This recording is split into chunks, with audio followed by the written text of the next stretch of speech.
ಲೂಕನ ಬರೆದ ಸುವಾರ್ತೆ 17ನೇ ಅಧ್ಯಾಯ 17ನೇ ವಚನದಿಂದ, ಯೇಸು ಇದನ್ನ ನೋಡಿ 10 ಮಂದಿ ಶುದ್ಧರಾದವರಲ್ಲವೇ, ಮಿಕ್ಕ 9 ಮಂದಿ ಎಲ್ಲಿ?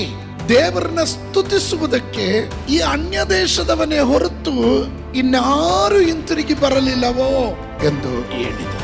ಇದರಲ್ಲಿ ಒಂದು ಕಲಿಬೇಕಾದಂತ ಅಂಶ ಏನು ಅಂದ್ರೆ, ಕೆಲವರು ದೇವರನ್ನ ಪ್ರೀತಿಸ್ತಾರೆ, ಅವರ ಅದ್ಭುತಕ್ಕೋಸ್ಕರ ಪ್ರೀತಿಸ್ತಾರೆ. ಆದ್ರೆ ನಿಜವಾದ ಪ್ರೀತಿ ಉಳ್ಳವನು ಬಿಡುಗಡೆ ಸಿಕ್ಕಿದ ನಂತರವೂ ಅವನ ದೇವರ ಸಮ್ಮುಖದಲ್ಲಿ ಕೃತಜ್ಞತೆ ಉಳ್ಳವನಾಗಿರ್ತಾನೆ. ಅನೇಕ ಕ್ರೈಸ್ತರು ಕೃತಜ್ಞತೆಯ ಹೃದಯವನ್ನ ಮರೆತು ಬಿಟ್ಟಿದ್ದಾರೆ. ಎಷ್ಟು ಪ್ರಯಾಸಗಳು, ಎಷ್ಟು ಹೋರಾಟಗಳು, ಇವುಗಳನ್ನೆಲ್ಲ ಮೆಟ್ಟಿ ನಿಲ್ಲೋದಕ್ಕೆ ಇಲ್ಲಿವರೆಗೂ ಪರಿಪಾಲನೆ ಮಾಡಿ ಕರೆತಂದ ದೇವರಿಗೆ ನಾವು ಎಷ್ಟು ಸ್ತೋತ್ರ ಹೇಳಿದ್ರು ಸಾಲದು. ಪ್ರಿಯರೇ, ಗಟ್ಟಿಯಾಗಿ ಒಂದು ಸ್ತೋತ್ರವನ್ನ ಹೇಳ್ರಿ.